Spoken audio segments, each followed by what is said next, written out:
up, Wacky Peeps? Good morning, good morning, good morning. Yes, good morning po. Madaling araw po, hindi po gabi.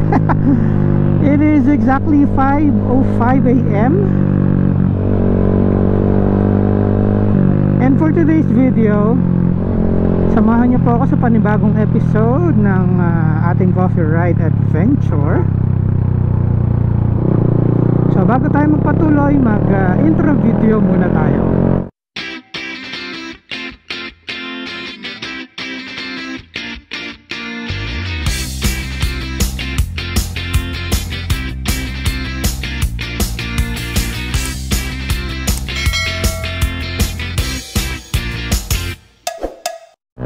Kung ikaw ay bago sa aking channel, make sure to subscribe, hit mo yung notification bell para updated ka sa lahat ng mga bagong videos na ipopost ko, okay?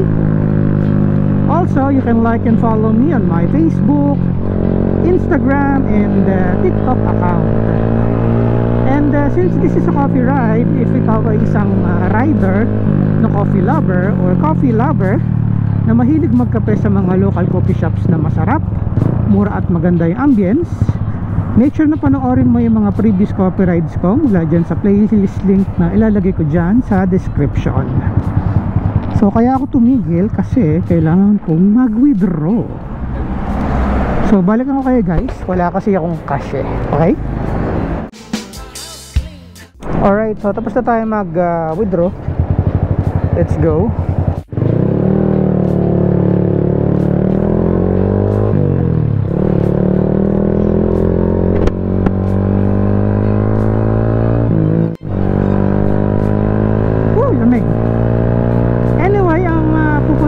Coffee shop ay sa may Batangas, Batangas City, Batangas nga ba siya? Ang pangalan ng coffee shop ay Flat White Coffee. Flat White Coffee nga ba? Flat White Cafe, ayan. Actually last year ko pa sila nasa listahan, kaso nakakaligtaan ko na silang puntahan Tapos kagabi nung nag-check ako, nagulat ako, ang dami na pala nilang branch dito sa Batangas. Hindi ko to alam kung alin yung pupuntahan ko. So namili na lang ako nung sabi ko kung ano yung medyo malayo-layo para mayroong ride tayo kahit konti, no? So pasensya na kayo kung madaling araw ako umalis kasi gusto ko matapos na rin ako ng maaga kasi based sa kanilang based sa kanilang Facebook page, 6 AM sila nag-open. Anong oras na? 5:15. Ayan. And sabi dito kay Waze, meron tayong 45 kilometers left. And then what else? 1 hour and 6 minutes ang ating travel time. Buti na lang at malamig at hopefully wag pong umulan. Kaya pinili ko rin tong coffee shop na to kasi gusto ko matapos ako ng maaga gawa ng meron pa akong pasok mamayang gabi. Although sabihin natin work from home tayo, syempre gusto ko pa rin makakuha ng enough rest.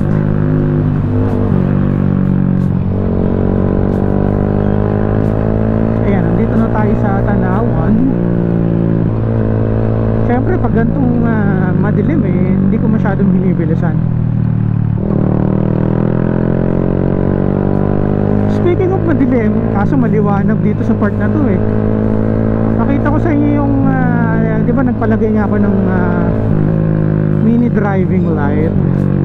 Mamaya pag doon tayo sa parting malilim, maliwanag dito balik ako kayo, okay? Ayan guys, I am back. So pasensya na kayo, kanina pa ako nabaybay dito sa Tanawan na to. Magmamalbar na yata. Wala akong makakitang part na madilim kasi ang daming poste ng ilaw. Kudos dito sa place na to. Ang liwanag, hindi ka mahihirapan mag-ride sa gabi. Hindi nga lang, pag ganitong oras ng madaling araw, kasabay mo yung mga shuttle buses, pati mga trucks na ganyan, laki. Not sure kung nakikita. Gusto ko na rin pakita sa inyo yung Lumina Pro V3 kasi paliwanag na rin eh. So wala akong bukas na mini driving light yan lang yung stock. Tapos ito yung high, hindi pansin eh kasi maliwanag eh. Ito yung low, ayan, yan yung low ng Lumina Pro V3. Tapos ito naman yung high, ayan, combination siya ng low tapos merong color yellow, ayan. So low, high, ayan. So yun lang. Wala talaga akong makita madilim na part dito eh, kasi kanina pa maliwanag eh. Grabe yung mga poster nila dito, ang ganda, LED pa. Ayan, dito medyo madilim. Tayong may bus shuttle yan eh, tayo makipag siksikan.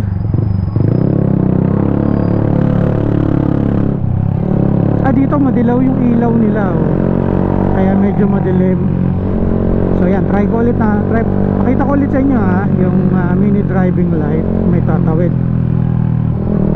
Ayan, ito yung low, yan. Ito naman yung high, diba? Low, high. Ngayon kung kayo ay actually taga Calamba, kung gusto niyo magpalagay ng ganito, or kung gusto niyo magpalagay ng budget friendly na mini driving light or mga busina, search mo niyo lang yung yung Rich Moto Shop. Anyway, we still have 38 kilometers left.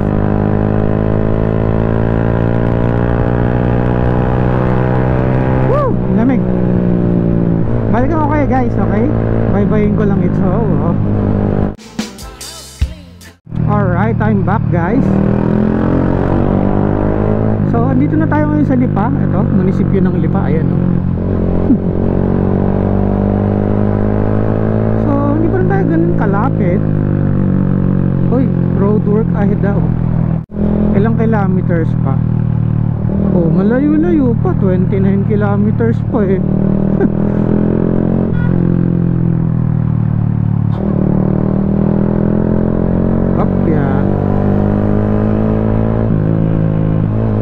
Ito, SM City Lipa.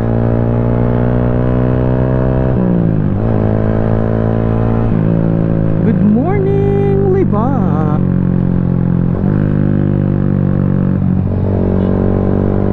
So bye-byein lang natin tong Lipa City, tapos balikan ko ulit kayo, okay? Woohoo! Yeah!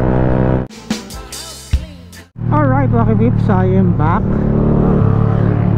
So nakalampas tayo ng town proper ng Lipa. At ayan, thank God maliwanag na.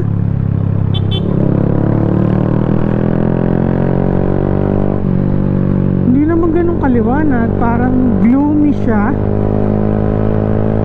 Parang wala yung araw eh.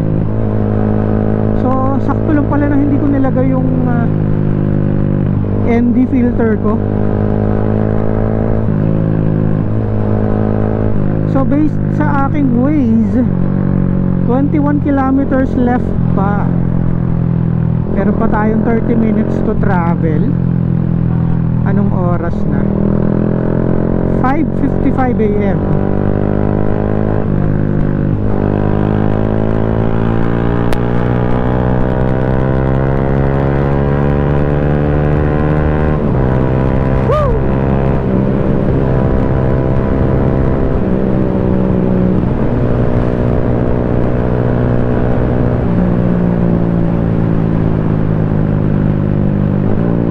Kagabi nag-worry ako kung meron pa ba akong mapupuntahan na coffee shop after nito kasi based sa aking mga listahan maubos na talaga siya. Not unless ang pupuntahan kong coffee shop ay panorte na, pati Metro Manila.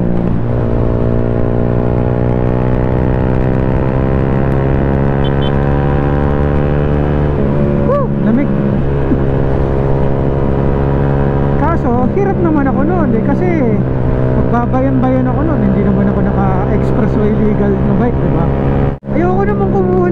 mag-bike ng maaga. Kasi syempre marami pang choices na lalabas sa market by next year, diba? Baka magsisi ako eh.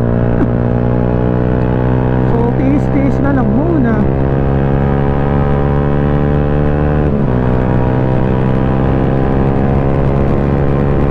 So nakalimutan kong mag riding jacket. Grabe, ang lamig tuloy. Ano kaya to para mausok na to? Ito pa rin ko pa kaya yung parang vlog yung sinasabi galing sa Taal.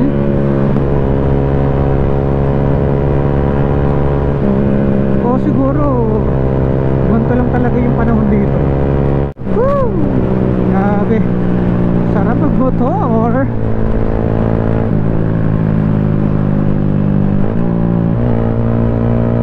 Anyway, we still got 17 kilometers left sa ating destination. ETA is 26 minutes. So balik ako kaya pag medyo malapit-lapit na tayo doon. Yes, malapit-lapit na tayo mga Wacky Bibs. It's 6.3 kilometers left. Mali, dapat nandun tayo sa kanan eh. Okay lang.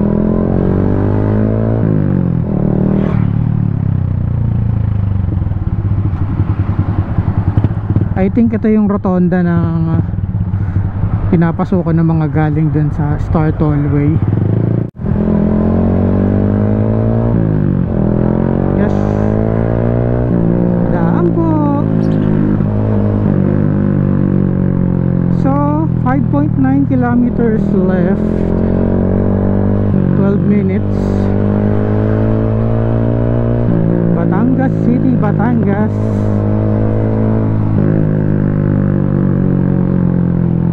So it is exactly 6:12 na ng umaga.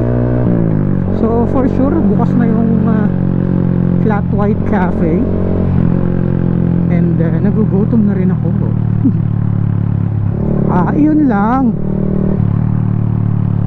Town proper nga ba itong dadaanan natin? Mukha. Anyway, ayokong kuhanan pag gantong traffic eh. Oh. Umaga kasi mas mga nagpapasukan pa. Yes. So magkapit bahay na school pala yung magkadikit, no? Kaya nag-traffic doon. Pero pansin ko dito traffic pa rin talaga eh. Oh. I'm guessing town proper ito.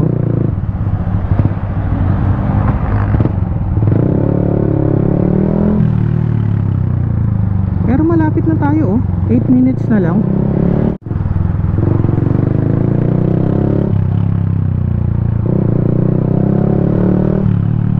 Ito, isang school na naman. Grabe, magkakapit bahay yung school dito. Parang ano eh, pag dito ka nakatira tapos may anak ka, tapos yung anak mo gustong lumipat sa kabilang school next year, kaso ang hirap nun, no? Palipat-lipat na school.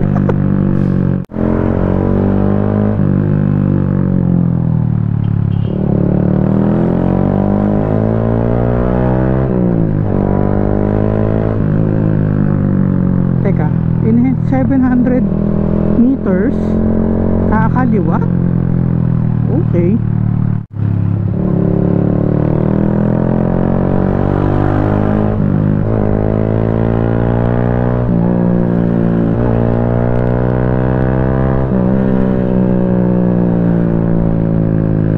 Doon sa nilikuan nila. Okay.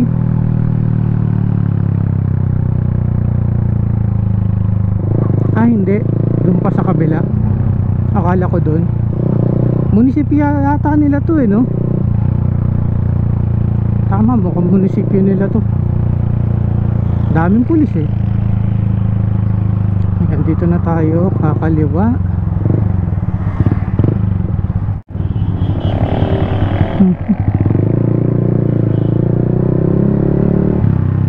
Ano na?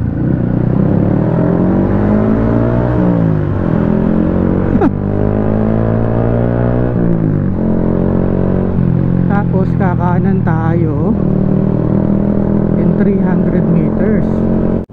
Sana tayo dinala na Waze, no? Sana hindi ganun kaliwanag yung kuha, no? Kasi wala tayong ND filter ngayon eh. Okay, kakanan tayo dito.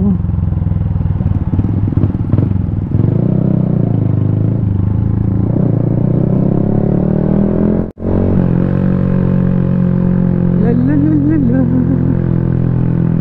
Tapos kakaliwa naman tayo. Naku, gudsak sa akin mamaya pabalik. Nakakalito to.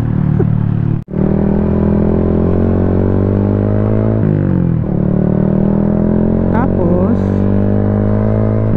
350 meters kakanan. Wow, yeah. Nagre-record pa ba tayo? Okay, nagre-record pa naman tayo. Mga bata, oh. Good morning mga bata. Ano to? Nice, first time natin dito Ilog. Good morning Batangas City. May ganito pala sa Batangas City ito. Ayos.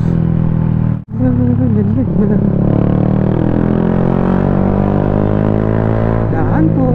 Oops, kakanan pa tayo. Saan?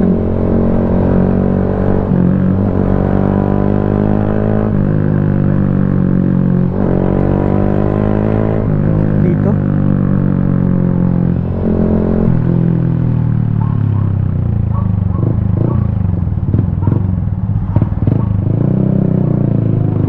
Kanan. Malapit na siya sa SM City Batangas. Tama. Nakalagay. First time ko dito.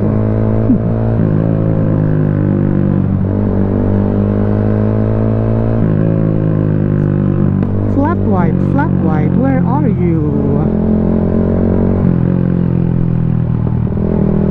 Teka, baka malampasan natin. Nasaan siya? Ayun siya. Ito SM City Batangas. Ikot na tayo.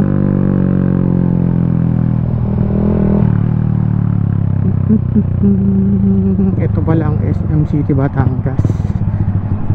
First time ko rin nakarating dito.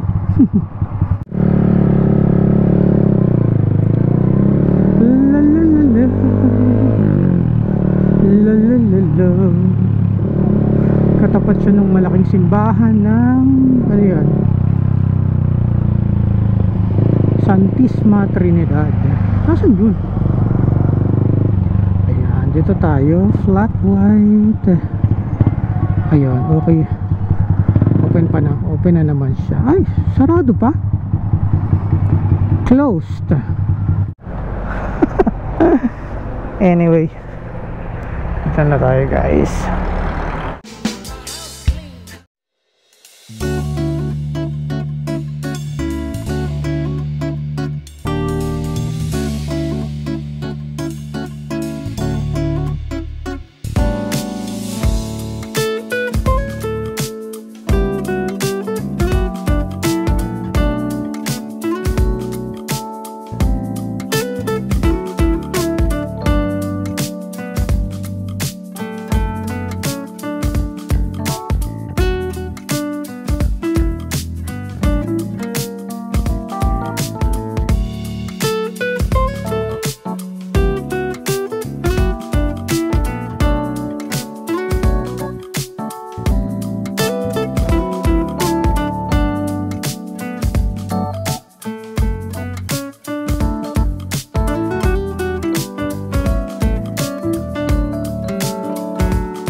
Yes guys, tapos na tayo dito sa flat white.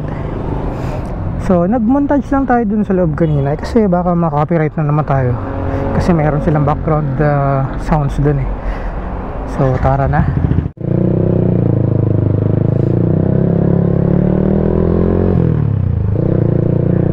Yes, hindi ko na nilagay yung ND filter ko, makulimlim eh oh. Anyway, panalo yung nakain kong breakfast sa kanila, yung flat white signature breakfast nila. Panalo, masarap. Tapos ang in-order kong kape is caramel macchiato. Ang tagal ko nang hindi nagka-caramel macchiato eh. Panalo din yung caramel macchiato nila.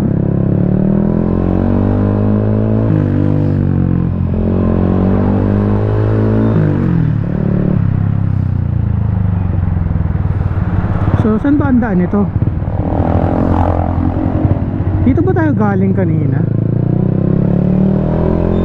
Mukhang dito nga.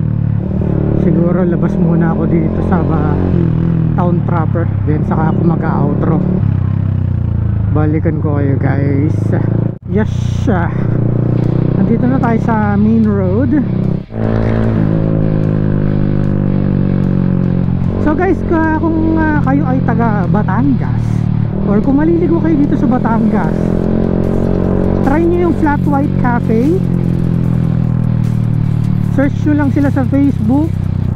Meron silang 4 na branch as of right now dito sa Batangas. Panalo yung food nila, pati yung coffee. Reasonable naman yung price, hindi ganoon kamahal. Hopefully makabalik ako sa mga branch nila para matry ko yung ibang food nila, pati yung coffee nila. Ayokong mag-dobling kape ngayon kasi baka mahirapan ako matulog eh. Meron pa tayong pasok mamayang gabi. So sa staff ng Flat White Cafe ng branch na napuntahan ko, maraming salamat sa pag-asikaso, especially dun sa barista na nag-accommodate sa akin. Maraming salamat.